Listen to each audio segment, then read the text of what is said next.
안녕하세요. 저는 1년 전에 이혼한 50대 여자입니다. 전 남편은 막말이 심한 사람이었어요. 화가 나면 옆에 내가 뭘 안다고? 됐어, 입 다물어. 이러면서 무시한 적도 많았고요. 이혼할 때도 저 없이 잘 살 거라면서 매몰차게 떠났습니다.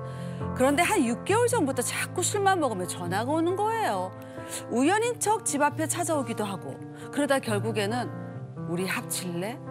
하면서 재결합 얘기를 꺼내더라고요. 혼자 살아보니까 자기가 예전에 너무 잘못했다는 걸 깨달았다나 뭐래나 미안하다고 하는데 1년 만에 풀 죽은 전 남편 보니까 마음이 좀 약해지더라고요. 그렇지만 다시 합치려니까 예전에 막말했던 기억이 자꾸 생각납니다.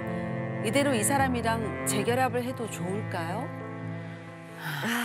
사실 이게 고민이 되는 부분이겠어요. 네. 근데 이제 막상 하려니까 전 기억이 떠오르겠죠. 떠오르죠. 안 좋은 그렇죠. 기억이. 그리고 완전히 남편이 변했다는 그런 확신도 없고요. 없고요. 이혼한 전 남편이 계속해서 재결합하자고 연락을 합니다. 이 사연 어떻게 들으셨어요?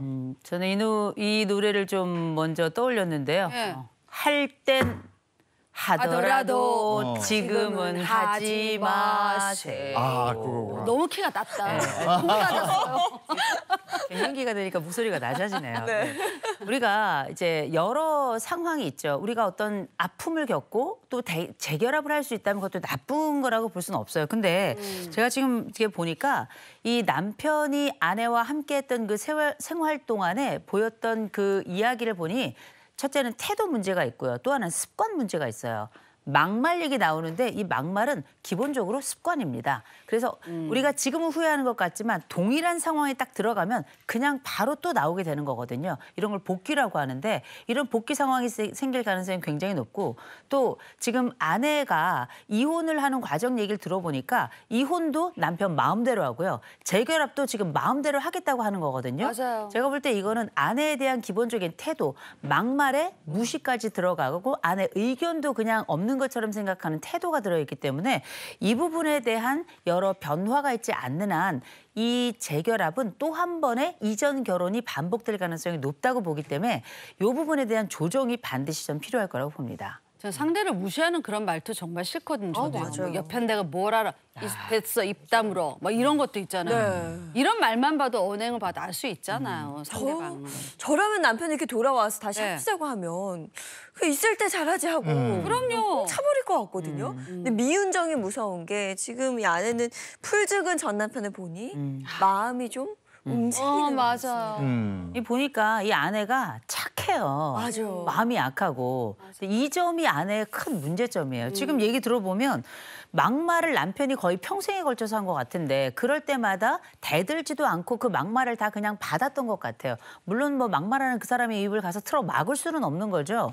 그럼에도 불구하고 크게 저항하진 않았던 것 같고 또 한 가지는 이혼할 때도 그렇고 그때 떠날 때도 마음대로 떠난 그 남편을 두고 재혼, 다시 말해 재결합할 때도 보니까 지금 고민을 하고 있단 말이에요. 물론 뭐 아내가 좋은 사람이고 이런 것도 있지만 중요한 건 내가 아무리 좋은 사람이라도 무작정 이 사람을 다 수용한다 그래서 이 사람이 좋은 사람인 건 아닌 거예요. 그렇죠. 이런 것들에 대한 구분이 좀 필요한데 제가 볼 땐 이거 그냥 내가 마음 약하고 그 사람이 안쓰러워서 또 한 번 그 자리로 다시 돌아가겠다. 네. 반드시 더 빠른 시간 안에 남편의 막말, 남편의 무시 다시 시작될 겁니다. 근데 지금 이분이 50대고 이혼한 지 한 1년 정도 됐다고 그랬어요. 그러면 같이 산 기간이 얼추 한 20년 될 텐데 그렇죠. 1년 정도의 기간은 혼자 사는 게 익숙치가 않아요. 그러니까 재결합 얘기가 나오니까 할까? 이쪽으로 그렇죠. 많이 좀 기우신 것 같은데 이런 경우에는 주변에서도 사실 좀 말리는 게 그럼요. 되는데 근데 속는 셈 치고 재결합을 했어. 그런데 한 사람과 두 번 결혼하는 거잖아요. 그러면 좀 결혼이 달라져야 되지 않을까요? 그렇죠? 달라져야죠. 네. 그래서 제가 이 재결합을 반대하는 게 아니에요. 재결합 내가 원하면 할 수 있고 또 누구든지 내가 상황이 괜찮다 싶으면 재결합을 할 수 있죠. 그러나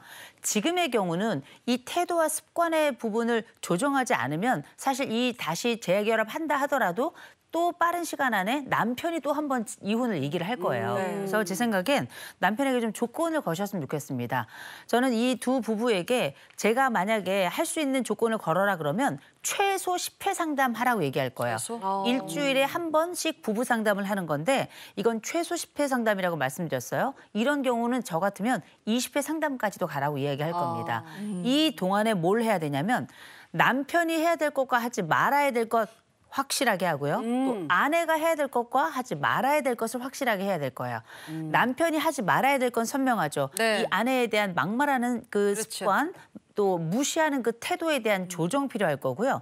대신 이걸 없애는 게 중요한 게 아니라 없앤 자리에 새로운 걸 넣는 것도 중요해요. 맞아요. 그래서 아내를 어떻게 배려하고 아내를 어떻게 친절하게 대하고 아내에게 어떻게 감사하는지 이 남편이 기본적으로 해야 될 이전 결혼에서 하지 않았던 그 부분을 배워가는 거 굉장히 중요할 거고요. 아내도 해야 될 게 있어요. 그게 바로 뭔가 무조건 남편 말에 다 수긍하고 안타깝게 생각하는 무조건적인 이 공감의 방식에 대해서는 조절을 해야 될 것 같고 또 한 가지는 자기를 지키는 법도 배워야 돼요. 어떤 식으로 내 자존감을 지키고 나의 생애를 지키고 그다음 다른 사람이 나를 함부로 하지 않도록 하는 걸 지켜가는가. 이거에 대한 배움도 굉장히 필요하거든요.